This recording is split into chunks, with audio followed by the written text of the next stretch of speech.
Damos la palabra a Violeta Velasco. Ella tiene formación en Bellas Artes, Antropología y Cooperación Internacional y trabaja como investigadora en la Fundación Por Causa, donde ha analizado los movimientos antimigración y los discursos del odio. Actualmente coordina el proyecto Nuevas Narrativas Migratorias, investigando nuevas estrategias de comunicación sobre migraciones. Creemos que es muy pertinente su ponencia ahora que parece que se está radicalizando los discursos en contra de las migraciones. Hola. Vale. Bueno, ante todo, mil gracias y por dejarme estar aquí. Bueno, yo vengo de la Fundación Por Causa, que es una institución que hace investigación y periodismo sobre migraciones. Y bueno, pues viendo las ponencias que ha habido por aquí, parece que estoy un poco como que esto cambia un poco de dinámica y voy a hablar como de una cosa que parece un poco diferente, aunque en realidad está encuadrada dentro de lo mismo. Para empezar, la migración es un fenómeno completamente natural. Ahora está muy de moda hablar de migración. La migración es un fenómeno natural. La historia de la humanidad es una historia de migraciones. Y por tanto, bueno, la migración es tan natural que no se puede parar. La migración es completamente inevitable. Todos los estudios migratorios lo corroboran. Tú puedes intentar frenar los flujos, entonces lo único que haces es cambiar el lugar por donde pasan los flujos. Pero los flujos no los puedes parar. El problema es que nos encontramos en un momento en el que las políticas migratorias están orientadas a intentar frenar la migración. Como la migración es un fenómeno inevitable, lo interesante, lo lógico, sería intentar gestionarlos de la mejor manera posible para que se convierta en una oportunidad y en algo positivo para todos. Sin embargo, están completamente obsesionados con intentar parar estos flujos. Y esto, por un lado, es absurdo porque es dinero tirado a la basura, además de generar muchísimo sufrimiento y, bueno, no llega a ningún puerto. ¿Cuál es el problema? Que nos encontramos también en un momento en el que la migración se ha convertido en un tema que está muy de moda, con una serie de discursos de rechazo que cada vez están más popularizados, y si ahora mismo planteáramos propuestas políticas de gestión positiva de la migración, la gente se echaría para atrás. Existiría muchísimo rechazo porque nos encontramos en un momento de miedo. Por eso, en Por Causa, en un momento dado, trabajando estas cuestiones, llegábamos a la conclusión de que si no hacemos un cambio narrativo, no vamos a conseguir nada. Es fundamental hacer un cambio narrativo. Sobre este tema hay un consenso. Entonces, sobre este tema decidimos trabajar sobre nuevas narrativas migratorias para intentar cambiar la manera de hablar de la migración. Intentar cambiar la manera de hablar, pero también de pensar la migración. Cambiar completamente la idea que se concibe, que se tiene ahora mismo sobre la migración. Entonces, bueno, ¿cuál es el primer punto? Nuestro objetivo fundamental es cambiar el marco narrativo. ¿Qué quiere decir un marco narrativo? Bueno, un marco narrativo en comunicación es un poco el marco de referencia en el cual se mueve la comunicación sobre un tema. Es como el marco de un cuadro. En un marco de un cuadro te dice a dónde mirar, que es dentro del cuadro, y qué ignorar del todo, qué es lo que no existe, qué es lo que está afuera. Te dicta qué tipo de herramientas utilizar para leer lo que existe dentro de ese marco. Bueno, ahora mismo nos movemos dentro de unos marcos narrativos sobre las migraciones que se mueven entre el rechazo absoluto y el asistencialismo. La migración se concibe como un fenómeno excepcional, algo extraño, que además tiene lugar en espacios lejanos al nuestro y donde además como se manejan conceptos del tipo securitario, del tipo de frontera, del tipo invasión, amenaza o pobrecitos, ¿no? Como perritos, gente a la que tenemos que ayudar, como niños. Esas dos narrativas realmente no están dando cuenta de la naturalidad del fenómeno migratorio, ni de su universalidad, ni de los beneficios que puede traer en un momento dado. Entonces, nuestro principal objetivo, con este trabajo que hacemos de cambios narrativos, nuestro primer objetivo es cambiar el marco narrativo. ¿Y esto qué significa? Bueno, el tema de los marcos narrativos es una estrategia, es un concepto que se maneja en el campo de la sociología y de la antropología y que se ha manejado fundamentalmente en los campos del marketing y de la estrategia electoral. Hubo un señor muy interesante que se llamaba George Lakoff, que llevó la campaña electoral de Bill Clinton, entre otros, y que él decía, no pienses en un elefante. Entonces todos aquí hemos pensado en ese elefante automáticamente. Bueno, en el momento en el que nos encontramos ahora mismo, con todos estos partidos que llaman anti-inmigración extrema, da igual, esta gente que lo está petando ahora mismo, ellos han instaurado los marcos del debate. Entonces todas las personas que consideramos que la migración puede ser positiva o favorable, o desde luego que no es mala, nos hemos dedicado a reaccionar ante los mensajes que esta gente ha puesto sobre la mesa. Hubo un día en que un señor llamado Geert Wilders, que es el que dirige un partido que se llama Partido por la Libertad en Holanda, abiertamente islamófobo, este señor un buen día llegó y dijo: ¿qué vamos a hacer en Holanda con el problema de la inmigración? Eso no había sido nunca un problema en Holanda. De repente este señor puso sobre la mesa un tema, el problema del Islam. Y efectivamente todos los partidos y todos los medios de comunicación y todas las personas que tenían algún tipo de voz pública en Holanda empezaron a contestar. No, porque el Islam no es un problema, no, porque los musulmanes hay algunos buenos, no todos son integristas. De repente entraron en ese marco de debate. Efectivamente, hoy el Islam es una preocupación de la población holandesa, por cierto, una sociedad con un alto porcentaje de población musulmana. Otro día Trump habló de que había que levantar un muro. Bueno, eso es interesante porque es que ese muro ya existía. Ese muro hace mucho tiempo que existe. Sin embargo, de repente el muro de Trump se convirtió en una preocupación política y social estadounidense, a partir de la cual, o sea, esa nueva narrativa sobre el muro degeneró en una serie de debates sobre lo que significaba la migración de sur a norte de Estados Unidos, etc. En España, un partido empezó de repente a poner en cuestión la ley de violencia de género, por ejemplo, una ley sobre la que existía un consenso amplio dentro de casi todas las posturas políticas. Y hemos empezado a contestarle. No, porque en realidad las estructuras de género, ¿no? De repente cuestiones como tenemos que protegernos, los españoles necesitamos armas. Estamos reaccionando, ellos nos imponen los principios del debate y todos corremos a contestar. Antes hablabais de los haters. Bueno, en redes sociales funciona muy bien eso. Este partido que no hace falta mencionar en España empleó muy poco dinero en sus estrategias de marketing electoral, muy poco. Le hicimos el trabajo todos, porque todos nos indignábamos y desgraciadamente nuestra indignación no sirve para nada. Entonces, bueno, nuevas narrativas es un término que ahora mismo está súper de moda, pero realmente es algo bastante concreto, no es un término tan etéreo como parece. Nuevas narrativas es cambiar la manera que tenemos de hablar y de pensar. Y el primer punto para cambiar la manera de hablar de un fenómeno, en este caso la migración, es cambiar el marco del debate. No queremos luchar, no queremos una guerra, queremos evitarla y para eso tenemos que reinstaurar nosotros los principios del diálogo. Cambiar el marco, no reaccionar. Y esto es muy difícil. Esto es súper complicado porque, de hecho, las redes sociales, una de sus, como que de forma clásica, funcionan en base a la reacción constante de todo, ¿no? Entonces es un poco complicado. Una vez tenemos nuestro nuevo marco, ¿cómo alimentamos, cómo construimos, qué tiene que haber dentro de ese marco? ¿Qué herramientas creemos que son necesarias para construir ese nuevo discurso? Bueno, como decía al principio, la migración es un fenómeno natural, es universal, todos somos migrantes, es verdad.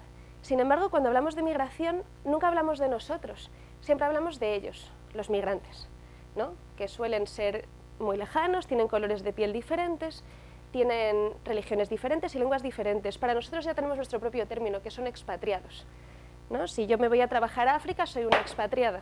En cambio, si un africano viene a Europa, es un migrante. Bueno, eso es una falsedad realmente. La migración es natural y implica movimiento de población. Y ese es el primer punto a cambiar. Cuando hablamos de migración siempre hablamos de ellos, y esa diferencia establece como un desierto insalvable, que dificulta absolutamente la empatía, además de ser artificial, es falso. Entonces, bueno, desde que se habla de esas famosas crisis de refugiados, que realmente son crisis de acogida, la realidad es que la migración siempre ha existido, y nos seguimos moviendo dentro del mismo porcentaje de movimiento migratorio desde que tenemos de media, desde que tenemos datos, o sea, en torno a hace 200 años, nos movemos dentro del mismo 3% de movimiento poblacional en el mundo, con picos, desde luego.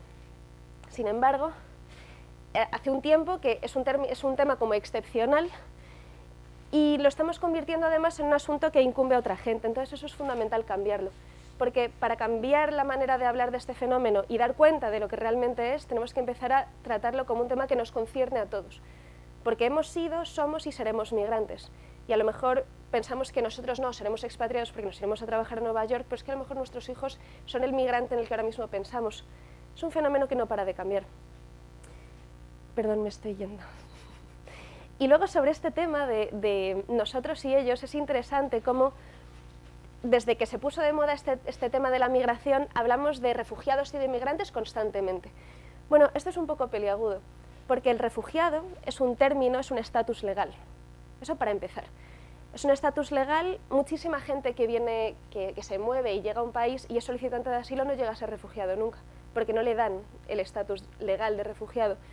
Pero al margen de eso, hasta la dinámica, un poco el discurso que se ha instaurado sobre migración hace que el migrante parezca que es una persona que se mueve porque le apetece, que efectivamente puede ser así, pero es un migrante económico, ¿no? Frente al refugiado que huye porque le están persiguiendo, porque hay una guerra, porque su condición sexual no le permite vivir en el país en el que ha nacido, etc.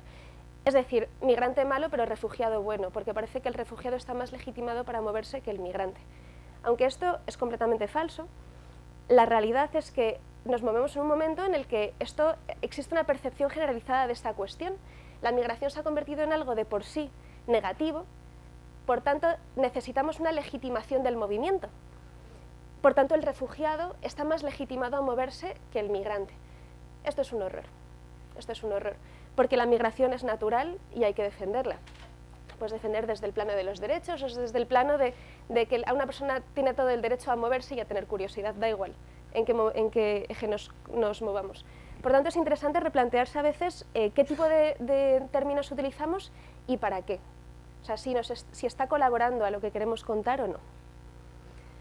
Y este tipo de nuevos mensajes que queremos que funcionen, que un poco que se extiendan y que calen, normalmente, bueno, a ver, empiezo otra vez. Yo trabajo en investigación y para mí los datos son fundamentales. El problema es que yo a lo mejor, yo vivo en un barrio que se llama Puerta del Ángel en Madrid, donde hay muchísima migración. Hay fundamentalmente gente de Marruecos, de Perú y de República Dominicana. Y entonces yo le digo a mi vecina que que no hay más migración, que de hecho en España hay menos migración de la que había hace unos años. Entonces mi vecina me dice que no se lo cree. Le digo, no, hay datos, hay estadísticas que demuestran, entonces yo le puedo decir que un 10%... Y me dice, de puta madre, es que yo no me creo nada. Yo salgo a la calle y yo veo que mi barrio está plagado de chinos y de moros y de latinoamericanos, y me da igual tus datos. Los datos se niegan. Existe ahora mismo... Los datos se pusieron muy de moda en los años 50. Un señor llamado Eisenhower en Estados Unidos intentó, de todas las maneras posibles, generar una comunicación política muy alejada de la demagogia que había tenido tanto tirón durante el periodo de entreguerras, es decir, previo a la Segunda Guerra Mundial. Entonces, en ese contexto surgen los think tanks, que son plataformas científicas que legitiman las políticas de los gobiernos. Y entonces existe una gran legitimación del dato. El problema es que ahora mismo los datos tuvieron una época de gran popularidad, pero ahora mismo los datos no calan. Los datos no contrarrestan la percepción. Los datos se niegan y además los datos se olvidan. Porque, no sé ustedes, pero a mí se me olvidan constantemente los datos. Normalmente solamente se nos quedan datos más emocionales. 6 millones de judíos. Da igual que no fueran 6 millones porque en realidad dicen que son más y que además da igual. O sea, 350.000 millones de libras esterlinas nos vale diariamente estar dentro de la Unión Europea. Este fue el eje de la campaña política del Brexit, por ejemplo. Este dato era falso, se demostró que era falso, pero daba igual, porque era un dato que estaba vehiculizando muchísimas inconformidades sociales. Era un sentimiento que movió a que muchísimos británicos votaran al sí, vámonos de la Unión Europea. Los datos son fundamentales para construir conocimiento, pero cuando nuestros discursos se sustentan sobre datos, corremos el peligro de que se olviden, de que se manipulen y de que se nieguen. Durante la guerra de Siria, la imagen, la noticia que más potencia tuvo y que más visitas tuvo de toda la guerra de Siria fue una foto de un niño tirado en la playa, Aylan. Bueno, este tema puede dar para otro gran debate sobre temas de dignidad y del respeto a las personas fotografiadas, etc. Sin embargo, la realidad es que en esa imagen muchísimas personas vieron a sus hijos y a sus nietos. No estoy hablando de que tengamos que utilizar a niños muertos para nuestras comunicaciones en absoluto, pero sí que conviene recordar qué tipo de imágenes mueven a las personas y qué tipo y si los datos lo hacen efectivamente, y la realidad es que los datos confirman que los datos no llegan, ni que los datos se olvidan. Entonces, fundamentalmente, es interesante plantear comunicaciones basadas en el sentimiento y en la emoción. Bueno, estas tres herramientas o estos tres ejes son como las tres patas que construirán una narrativa migratoria diferente, que nos alejara de ese marco de rechazo, de odio, de securitización, de invasión, de amenaza, pero también de asistencialismo. El objetivo de la Fundación Por Causa y del proyecto de Nuevas Narrativas es intentar generar narrativas diferentes tanto para el campo de la comunicación, bueno, para el común de los mortales como nosotros, para la comunicación y también para las campañas de sensibilización de muchísimas ONGs que durante mucho tiempo han manejado discursos, bueno, profundamente asistencialistas. Y desgraciadamente se ha visto que, excepto en casos puntuales, con resultados un poco reguleros. Lo que no, me refiero, no pasa nada, pero bueno, un poco también viene de la motivación de qué está pasando aquí. Entonces, luego hay como una serie de herramientas que hemos visto que funcionan, que pueden funcionar. Una de ellas es que estamos acostumbrados a manejar la comunicación sobre las migraciones y la comunicación sobre los temas de derechos desde la parte más consciente. Sin embargo, cuando las personas recibimos mensajes, recibimos el mensaje por dos vías. Una es la vía consciente. Yo me considero una persona progresista, que cree en los derechos humanos, no soy racista, no soy homófoba, no soy machista, desde luego. Por aquí me llega un mensaje. Pero luego yo soy una persona permeable a una serie de estructuras socioculturales complejas de las cuales a lo mejor no soy nada consciente. Entonces a lo mejor yo un día voy por la calle y veo a una persona con una pinta un poco extraña y a lo mejor automáticamente me voy a meter la mano en el bolsillo para fichar mi monedero y que esté en su sitio. Ese es mi subconsciente. Eso no me hace una racista. O sea, eso no me hace un ser abominable. Pero tenemos que tener en cuenta que las personas tenemos ese pozo interior. No pasa nada, pero a la hora de comunicar tenemos que recordar eso. También es interesante recordar que normalmente nos movemos en un discurso de derechos, que es muy moralizante. Y además estamos en un contexto en el que los discursos están profundamente polarizados. O estás conmigo o estás contra mí. Entonces tendemos... el objetivo de todo esto realmente es conseguir calar en las audiencias y que la gente nos escuche. Pero la gente, cuando se siente insultada o cuando se siente ignorante, no nos escucha. Entonces es muy interesante, es muy importante practicar una narrativa que sea comprensiva y que sea, que facilite la capacidad de escucha de las personas que tenemos a nuestro alrededor. Por ejemplo, estuve hace poquito en Melilla, donde, bueno, sabéis que ahora mismo hay un tema que está súper de moda con el tema de la migración, que es el tema de los chavales que viven solos en la calle y que son extranjeros. Les llaman menas, que parece como un tipo de enfermedad venérea, ¿no? Es como R2D2, o sea, es unas siglas horribles y bastante deshumanizadoras. La realidad es que en muchísimos espacios la gente tiene miedo, porque efectivamente muchísimos chavales que viven en la calle practican muchísima delincuencia, es verdad, y no pasa nada. Desgraciadamente, cuando analizas la comunicación que existe sobre estos chavales, tienes por un lado ese discurso que te habla de que todos los chavales son los violadores, asesinos, todo, o sea, un discurso de rechazo terrible, y por otra parte tienes discursos que te dicen que no, que todos son maravillosos y que la migración es maravillosa. Entonces yo estaba tomándome un café en Melilla y me decía un señor que sí, que serán maravillosos, pero vente tú a vivir aquí. Es que yo tengo miedo, o sea, yo ya no puedo dejar... Yo qué sé, siento miedo, los vecinos sentimos miedo. El problema es que estamos manejando ciertos temas, como la migración, en términos de bueno o malo.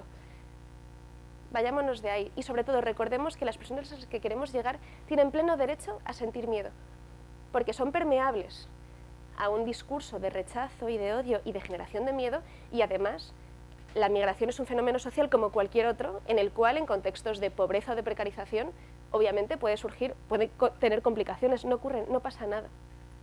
Tenemos que intentar que esas personas sean favorables o tengan una predisposición de escucha hacia nosotros, y todo empieza por no insultarles o no decirle usted es un racista, porque no es verdad, esa persona a lo mejor es una buena persona y siente miedo, no pasa nada.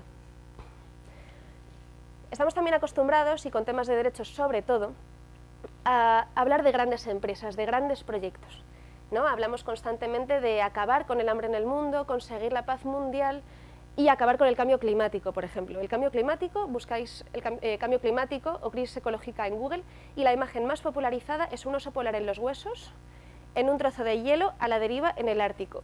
Y seguramente todos hemos estado en el Ártico de vacaciones, ¿verdad? Nadie. nos remitimos a imágenes que no conocemos, que no tienen nada que ver con nuestra vida cotidiana. Por tanto, es verdad que el oso polar nos da muchísima pena y entonces, en un primer momento, pobre, o sea, qué horror, tenemos que hacer algo al respecto. A los 10 minutos se nos ha pasado porque no tiene nada que ver con el mundo que conocemos. Realmente es fundamental trabajar un enfoque local en nuestra comunicación, cuando es posible. Hay veces que estamos hablando de cuestiones que realmente se remiten a cosas lejanas y efectivamente en ese momento no podemos retrotraernos a nuestro entorno más inmediato. Pero realmente la comunicación es interesante que genere agentes activos, que se sientan capaces de incidir en sus entornos más cercanos, más inmediatos. Y eso no lo va a conseguir en absoluto un oso polar, ni un trozo de hielo, normalmente. Porque tiramos la toalla, nos sentimos impotentes ante algo tan grande. Pensamos, uff, no hay nada que hacer. ¿Qué voy a hacer yo para incidir en un oso polar? Con la migración es lo mismo. Estamos acostumbrados a hablar de migraciones muy grandes y muy lejanas y sobre gente muy diferente y se nos olvida que tenemos... Yo emigré a Alemania, por ejemplo, y estuve trabajando de camarera en Alemania unos años. No pasa nada, eso es migración. O sea, realmente es interesante recordar que la migración no va de otros, va de nosotros mismos y de nuestros entornos, y que nuestra historia más cercana es migración. Y luego, y esto tiene mucho que ver con lo que escuchábamos antes, el marketing, o sea, lo que hablaba antes, los marcos narrativos, Josh Lakoff, no pienses en un elefante, esa estrategia, eso es marketing puro y duro. El marketing surge en el mundo de la empresa, en el mundo del mercado, y se aplica fundamentalmente al mundo del consumo, al mundo de la venta de productos y, por otro lado, al mundo de las estrategias electorales. Y nunca jamás en el campo de los derechos aplicamos marketing. Bueno, pocas veces, cada vez se hace más, pero muy, muy poquitas veces se aplica el marketing. Y bueno, ya es hora realmente, porque yo conozco a muchísima gente, a mí misma me ocurre que no me acuerdo de muchísimas cosas que he estudiado, plagadas de datos, por cierto, pero me acuerdo perfectamente de los argumentos de muchísimas series de televisión. Por ejemplo, utilicemos todas las herramientas, ocupemos los espacios ligeros y recordemos qué tipo de vías, qué tipo de caminos de comunicación llegan a las personas a las que queremos llegar nosotros y de qué manera, qué tipo de estrategias, de herramientas podemos utilizar para llegarlos. Bueno, todo esto os lo cuento, o sea, todas estas estrategias que son como herramientas para intentar cambiar la comunicación, la forma de hablar sobre las migraciones e intentar cambiar un poco la idea, el concepto que se tiene sobre el mundo, sobre la migración como fenómeno natural, universal, inmutable. Este tipo de comunicación realmente está pensada para una audiencia concreta. Antes hablaban de audiencias. Bueno, diferentes estudios sobre análisis de audiencias definen como 3 grandes grupos, más o menos. Estamos los convencidos, que yo creo que estamos aquí más o menos, probablemente. No los convencidos. Con nosotros no hay nada que hacer. Estamos acostumbrados a querer hablar a gente como nosotros. Además, siempre está como esa parte de vanidad que todos tenemos y que es súper legítima. Queremos hablar a gente que nos diga, fantástico, súper guay como lo has planteado. Luego está otro sector, que son los haters, ¿no? A esos no vamos a llegar. No vamos a llegar. O sea, no, hay gente que trabaja con ellos. Yo no. Esta estrategia no está pensada para los haters, que por otra parte son pocos. Parece que son un montón, pero realmente son poquitos. Esta estrategia está pensada para los indecisos. Hay estudios británicos que trabajan sobre audiencias que los llaman los swingers. Y realmente están hablándose incluso de grupos de hasta 40% del electorado en muchos países europeos. Es gente a la que ahora mismo es gente realmente permeable a los discursos más generalizados. Y el problema es que ahora mismo en materia migratoria los discursos más generalizados son fundamentalmente discursos de odio y de rechazo. Y esta gente los está comprando, porque viven en entornos de miedo. La gente tiene miedo, siente muchísima inestabilidad. Y está comprando discursos de esta gente. Pero esto no les convierte en racistas, ni en homófobos, ni en gente deleznable, ni en gente abominable. Son personas normales y corrientes, son buenas personas, quieren a sus familiares y ayudarían a su vecino, probablemente del color que sea, da igual. Estamos hablando de esta gente. Y a esta audiencia, cuando hablamos de... Y entonces, cuando hablamos normalmente en materia de derechos, nos acostumbramos a movernos dentro de un discurso de derechos. Y entonces... bueno, este proyecto, entre otras cosas, surgió también por una percepción que era que en las noticias sobre temas de derechos la audiencia cae. La gente no presta atención a temas de derechos. En cuanto surgen temas del tipo género, migración, la gente se larga. Frente a eso hay plataformas de comunicación que están teniendo muchísimo éxito, como Verne, por ejemplo, en España, o BuzzFeed, en las cuales hay noticias que lo petan, como por ejemplo hace 2 meses que la noticia más leída en España, un día, creo que algo de noviembre, fue cómo limpiar una valleta, por ejemplo. Noticias sobre temas cotidianos e irrelevantes, temas banales. La gente está interesada en eso frente al discurso de derechos. Entonces estuvimos analizando en Por Causa sobre el discurso de derechos y qué es lo que le ocurría al discurso de derechos. Y bueno, llegamos a una conclusión que es un poco peliaguda, pero que también nos motivó a generar este tipo de estrategias. Desde luego no hay que moverse, creemos que no hay que moverse del marco de derechos. Han sido muchísimas décadas de trabajo para llegar a donde estamos ahora mismo y desde luego ni un paso atrás. Sin embargo, cuando construimos nuestro discurso sobre el eje de los derechos, nos encontramos con un problema, aparte de la caída de las audiencias. Y es que los derechos son incuestionables, son moralmente incuestionables. El desarrollo, los derechos más allá de... la narrativa sobre derechos coloca los derechos en un espacio de moral superior. Y cualquier persona que cuestione esos derechos es moralmente deleznable, es una persona moralmente abominable. Cuestiona los derechos, es mala. El problema es que estamos en un momento en el que la gente está cuestionando los derechos. Hay posiciones políticas que están cuestionando los derechos. Y ese tipo de discursos de cuestionamiento de derechos está permeando en la opinión pública.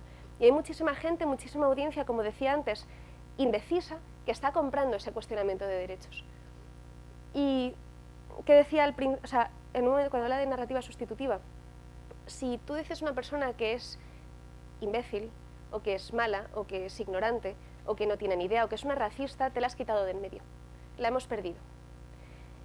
Entonces, el discurso de derechos es un discurso que no estoy hablando de irnos del marco de derechos, en absoluto.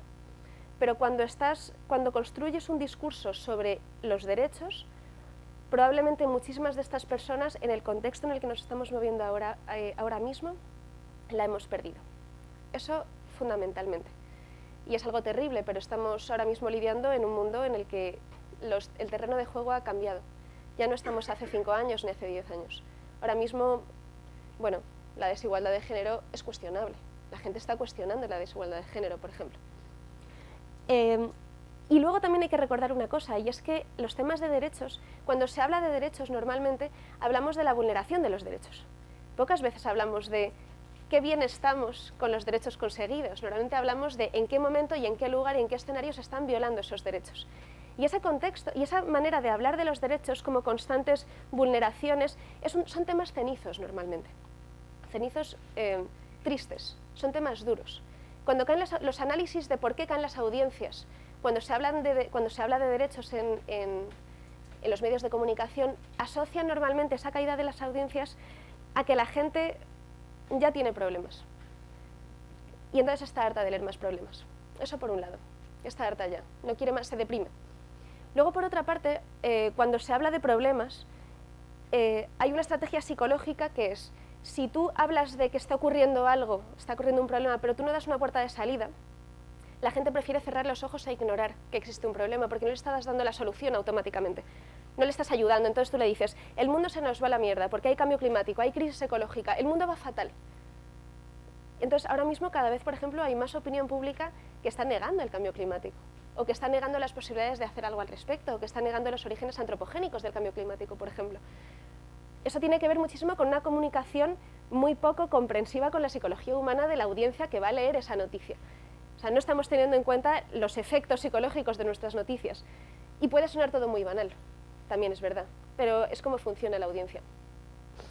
Y bueno, pues realmente esto es como una última reflexión sobre cómo construir nuestros discursos cómo construir una narrativa sobre migración y sobre temas de derechos y de qué manera, bueno, al margen de lo que nosotros podamos pensar, ahora mismo hay una serie de discursos mucho más potentes, bueno, o que están permeabilizando mucho más rápido, que están ganándonos terreno y que están calando en la población. Nuestro objetivo último al final es, si ellos lo han conseguido, nosotros también. O sea, hace 10 años esta narrativa de rechazo, esta narrativa de securitización empieza a ponerse en marcha desde el año 2001, cuando hay un señor en Estados Unidos que declara la guerra al terrorismo. Y desde ese momento, el señor Bush marca una narrativa securitaria y contra la migración que ha llegado hasta nuestros días, y ahora mismo estamos viviendo en nuestras propias carnes los efectos de esa narrativa. Las narrativas son las maneras que tenemos de ver, de sentir, de experimentar la realidad. Es fundamental ir a la narrativa. Y el problema es que mientras los sectores, digamos, más pro derechos nos hemos apostillado en espacios de moralidad intocable, ha habido mucha gente que ha utilizado herramientas de marketing y herramientas narrativas profundamente emocionales que han calado y que han hecho que ahora mismo los temas de derechos sean cuestionables. Si ellos lo han conseguido, nosotros podemos. O sea, hay un país que ha conseguido largarse de la Unión Europea gracias a estrategias narrativas brutales. Me parece que si ha conseguido eso, el Reino Unido, desde los espacios de defensa de los derechos humanos, podemos cambiar muchísimas cosas en el mundo. O sea, esto es una cuestión de vamos a cambiar las cosas. Y cambiarlas desde la narrativa, plantear cambiarlas desde la narrativa no es nada utópico y ni siquiera es demasiado académico. Tiene efectos tangibles, perfectamente tangibles. Pero bueno, o sea, son como objetivos súper grandes que se pueden conseguir a lo bestia. Hay gente trabajando en esto y con resultados excelentes, pero por causa somos bastante pequeñitos. Entonces, bueno, trabajamos sobre estas herramientas intentando generar como comunicación, imágenes, formas de comunicación, campañas de sensibilización que lleguen a la gente. Y hemos definido 3 escenarios que nos parece que funcionan y que encajan muy bien con lo que es la realidad migratoria y con estas herramientas. Una es la naturalización. Por ejemplo, esta es una imagen que hemos conseguido, que hemos trabajado en Por Causa.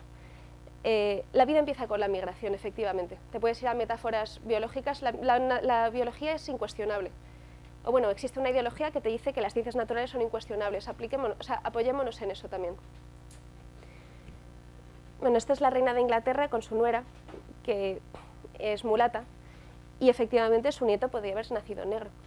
Hay un espacio de trabajo que hemos hecho en Por Causa que tiene que ver con el futuro y tiene que ver con la emoción y con la familia. Y es que normalmente cuando hablamos de inmigración hablamos del pasado, o sea, ahora mismo se habla muchísimo de migración y de pasado glorioso, frente a un presente que en principio parece que está como corrupto y que el pasado fue mejor. Sin embargo, nunca se plantean las cosas en términos de cuidado con lo que deseas, porque a lo mejor se hace realidad. Tú ahora mismo estás aquí y puedes levantar un montón de muros a tu alrededor y estupendo. O sea, a mí me parece horroroso, pero bueno, vale, tú tienes miedo y vas a levantar muros de booty. Pero es que a lo mejor mañana tú no puedes salir de esos muros porque te están rodeando a ti. O a lo mejor, bueno, o no sabes en qué lado del muro van a estar tus hijos o tus nietos. O no tienes ni idea o sea, tú no te casarás con una persona de otro color, vale. Pero tu hijo a lo mejor sí. Y a lo mejor un día tienes un nieto negro. A lo mejor. Entonces, bueno, un poco ir por ese plano puede ser interesante. Y luego el tema de lo que implica la migración para nuestras realidades culturales. O sea, España es un ejemplo estupendo. Bueno, hemos sido más tiempo musulmanes que cristianos. Muchísimas de las imágenes patrias de España tienen una raíz islámica súper cercana y tangible y que se puede ver.